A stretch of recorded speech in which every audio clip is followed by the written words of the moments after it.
जय बद्री केदारनाथ दोस्तों, बहुत बहुत स्वागत है आप लोगों का मेरे एक और YouTube वीडियो पे। तो दोस्तों आज हो चुकी है 7 अगस्त और 6 अगस्त तक की मेरे म्यूचुअल फंड पोर्टफोलियो अपडेट हो गए हैं। साथ ही अपने शेयर्स और ETF का पोर्टफोलियो भी मैं आप लोगों को दिखाऊंगा वीडियो में आगे। लेकिन सबसे पहले बात करते हैं इंडिसेस की। तो निफ्टी 50 आज पूरे दिन की दमापटक के बाद 0.09% के गेन के साथ बंद हुआ।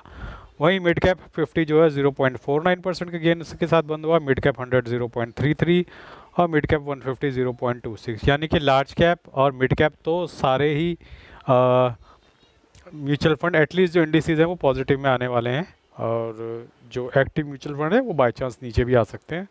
वहीं स्मॉल कैप 100 0.17 के गेन के साथ, स्मॉल कैप 50 0.31 और स्मॉल कैप 250 नेगेटिव 0.10 के लॉस के साथ बंद हुआ है। तो मोटा मोटा देखा जाए तो स्मॉल कैप भी पॉजिटिव में आ जाएंगे, एटलीस्ट एक्टिव वाले तो आने चाहिए।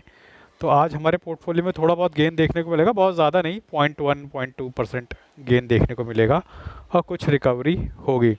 आज जैसा कि आपको पता है during the day market 200 point नीचे चला गया था, सबकी हवा टाइट हो रखी थी, और ऐसे में जो मार्केट लीडर था वो था NSDL, जो मैंने बेच दिया है। अब मुझे पता है कई लोग मजाक बनाने के लिए या मेरा मजाक या मेरा फ़न उड़ाने के लिए ढूंढ रहे होंगे कि मास्टर की बेइज्जती करते हैं कि उसने तो NSDL बेच दिया। देखो, मात्र 18 ही शेयर थे, ऐसा नहीं था कि कोई वेल्थ क्रिएशन हो जाती है 18 शेयरों से।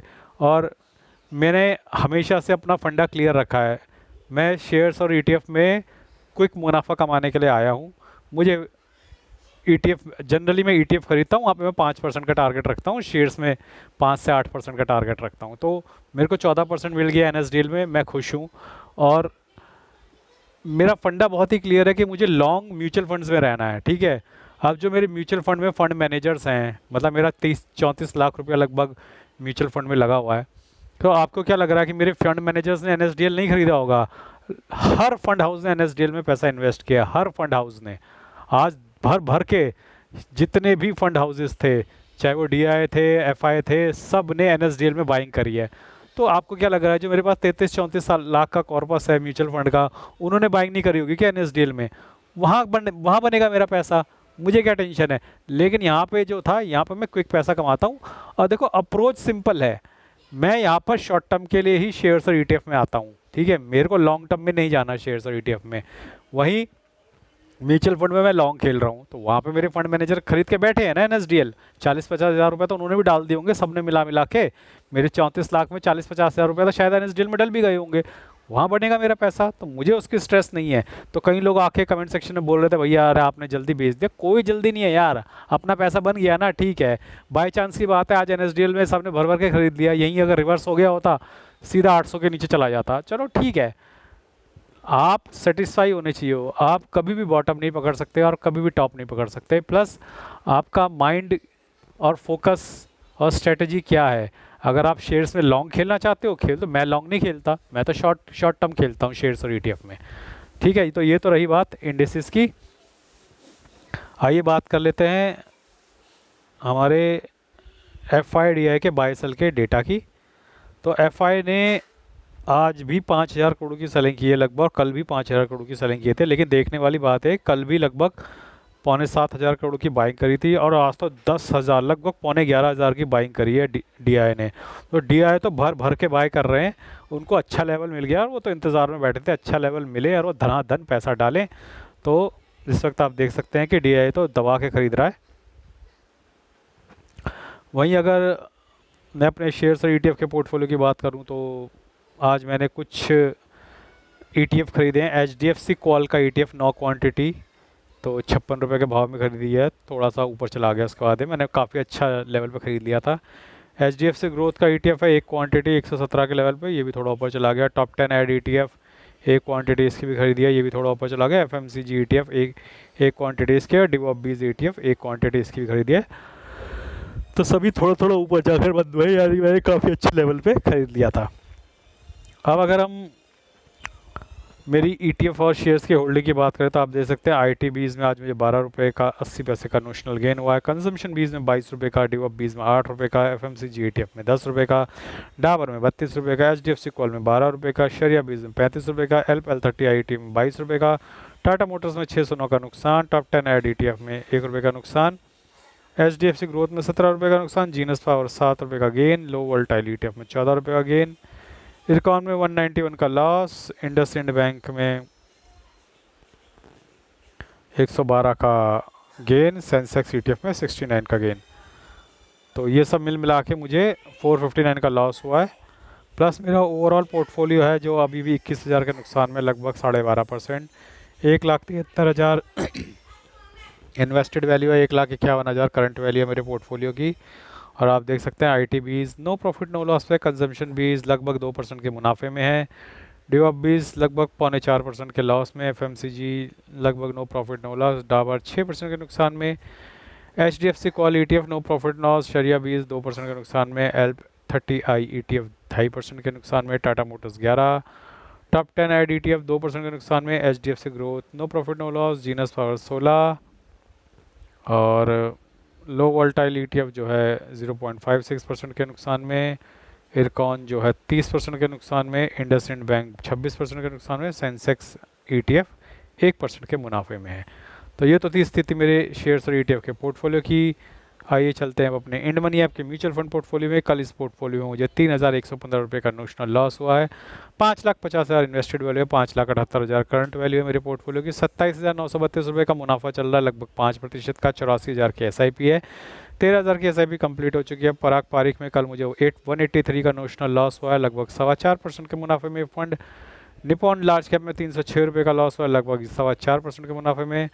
ICICI पोटेंशियल लार्ज कैप में 188 का लॉस हुआ है, लगभग 3.5% के मुनाफे में फंड। कोटक मिड कैप में 161 का लॉस हुआ है, लगभग 10% के मुनाफे में फंड। एडलवेस स्मॉल कैप में 211 रुपये का लॉस हुआ है, लगभग 6% के मुनाफे में फंड। HDFC मिड कैप में 186 का लॉस हुआ, लगभग 5% के मुनाफे में फंड। मोतीलाल ओसवाल 249 का नुकसान हुआ, लगभग 5.6% के मुनाफे में। एडलवेज मिड कैप में 157 का लॉस हुआ, लगभग 5.7% के मुनाफे में। निपॉन मिड कैप में कल 104 रुपये का लॉस हुआ, लगभग 6.25% के मुनाफे में फंड।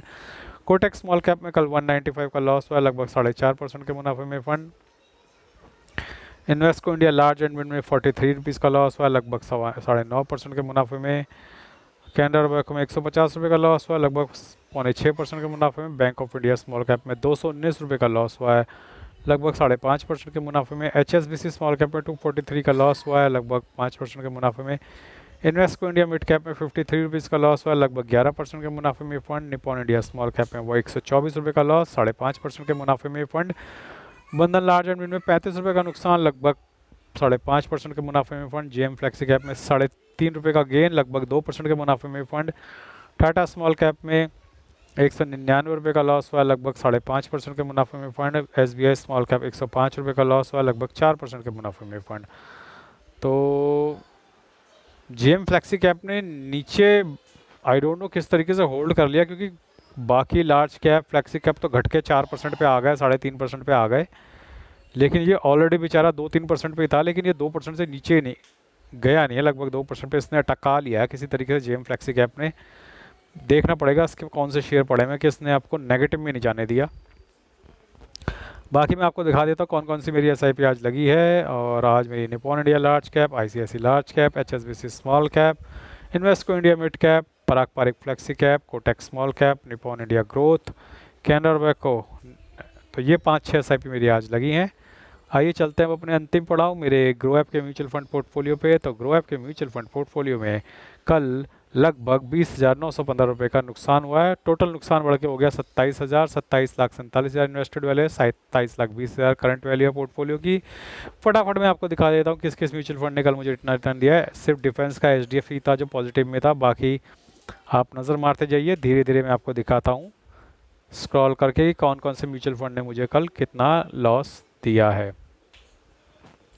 तो दोस्तों आपको पता ही होगा ट्रंप ने एडिशनल 25% का टैरिफ लगा दिया गया है और US डेलीगेट्स की टीम लगभग 24 या 26 अगस्त के आसपास इंडिया आने वाली है। और सुनने में आया है कि अगस्त के एंड में ही लगभग रशिया के प्रेसिडेंट व्लादिमीर पुतिन भी इंडिया आने वाले हैं।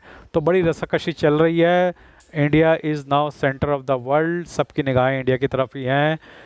एक तरफ अमेरिका अपनी बदमाशियों से बाज नहीं आ रहा, वो कह रहा है कि हम तो खरीदेंगे, हमारे नेटो के पार्टनर्स भी खरीदेंगे रशिया से माल, लेकिन इंडिया नहीं खरीदेगा क्योंकि इंडिया के पैसे से ही जंग लड़ी जाती है, ऐसा मिस्टर डोनाल्ड ट्रंप का मानना है। बड़ी मूर्ख किस्म के व्यक्ति हैं डोनाल्ड ट्रंप, इसमें कोई दो राय नहीं है। और उनकी मूर्खता पे हम अपना पैसा नहीं गंवा सकते, तो हमें सिस्टमेटिकली बाय करते रहना है और इंतज़ार करना है अच्छे समय का। और मार्केट जल्दी ही रिकवर करके, ये टैरिफ वैरिफ का जब पछड़ा ख़त्म हो जाएगा 2-4 महीने में, आप देखेंगे सब ये भूल भी जाएंगे दिवाली तक आते आते, और उसके बाद आप देखेंगे मार्केट ऊपर की तरफ जाएगी, क्योंकि ऑलरेडी काफ़ी करेक्शन हमारे मार्केट में इस वक्त हो गया है। बाकी मैंने कुछ म्यूचुअल फंड्स के लिंक्स दे रखे हैं, अगर आप अपने मोबाइल स्क्रीन पर टैप करेंगे तो लेफ़्ट साइड बॉटम में प्रोडक्ट कोड करके कुछ आएगा, उसके अंदर म्यूचुअल फंड के बुक्स के लिंक हैं जो कि फ्लिपकार्ट के हैं। अगर आपको म्यूचुअल फंड नहीं लेने हैं तो रक्षाबंधन आ गया है भैया, रक्षाबंधन की शॉपिंग कर लो, 15 अगस्त की शॉपिंग कर लो, पतंग मांझा की। भाई के लिंक अवेलेबल हैं, अच्छे अच्छे डिस्काउंट अवेलेबल हैं। फ्लिपकार्ट का मैं एफिलिएट मेंबर हूँ यूट्यूब का, हमें हमारे लिंक के थ्रू जाओगे तो आपको एक्स्ट्रा डिस्काउंट मिलेंगे जो आपको वैसे नहीं मिलेंगे। ठीक है, तो दोस्तों लगे रहिएगा, बने रहिएगा, घबराना नहीं है। और कल फिर मिलते हैं, थोड़े अपने पोर्टफोलियो में गेन को देखेंगे कल, क्योंकि आज थोड़ा मार्केट अच्छी रही है तो थोड़ा गेन होगा। आज के लिए बस इतना ही, धन्यवाद, गुड बाय, जय बद्री केदार।